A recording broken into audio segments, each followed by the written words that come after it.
Let's talk about guns. Click clack. I'm usually really good at deciding how I feel about things because I can base my opinions on real life practical situations. See, some people hold their beliefs based on purely ideological things, which sounds alright, but in practice you run into trouble when you try to apply it to real life situations. For example, a lot of people, myself included, believe that the death penalty is bad, but that's a purely ideological thing. It would be very hard to prove the wrongness of the death penalty using a real life situation. And you run into trouble when you consider some of the fucked up people walking around this world. There are people for whom you can make the case that the world would be a better place if they were dead. So that's always going to be a sticky issue, and it's sort of like that with guns for me. Personally, I don't like guns, and people always say you can't blame the guns for the crimes, you gotta blame the people who commit the crimes, which is true for the most part, but you have to admit that owning a gun makes it much easier to commit crime. Like if you have a safe with all your money in it and the safe is programmed to show the person the code to unlock it as soon as they walk up to it,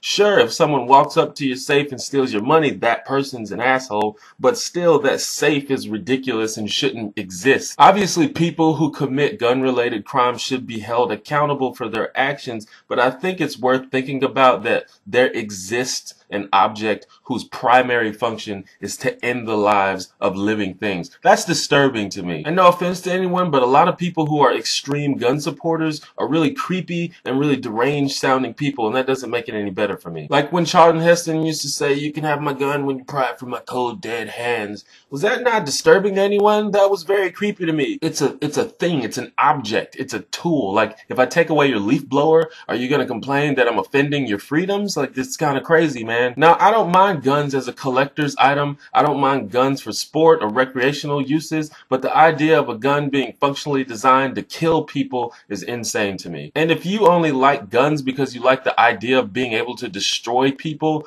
then you are also insane to me. But like I said, it's always a sticky issue. I think it's worth mentioning that the world would definitely be a better place if guns didn't exist. Obviously, people would still get robbed and killed, but it would happen with way less success. But clearly that's not going to happen, so what do you do? Some people say gun control. We need more gun control. We need to limit or even prohibit civilian access to guns. And I used to be one of these people. I used to be in favor of dropping the big ban hammer on guns in general. But like I said, this is purely ideological and not based on any practical real-world evidence. In fact, there's a lot of evidence that gun control doesn't even work. In the United States, at least, I think anytime a state has imposed stricter gun laws, either the crime rate didn't change or it got worse. And people say, well, that's because if you ban guns, then only criminals are gonna have guns. But that's kind of an oversimplification because many crimes are committed with guns that were initially bought legally. Now, a lot of people have independently concluded that there's no direct correlation between gun ownership and gun violence,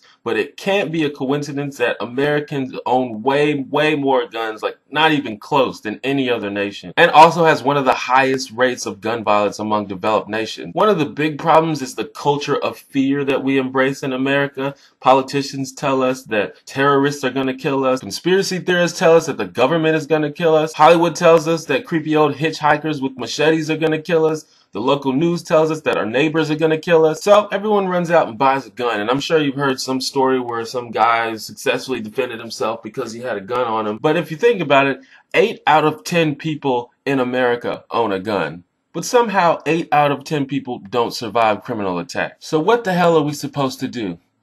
I don't fucking know. Guess the answer to this is the same as the answer to pretty much every problem in the world. We have to figure out a way to make people less crazy. Good luck with that, guys.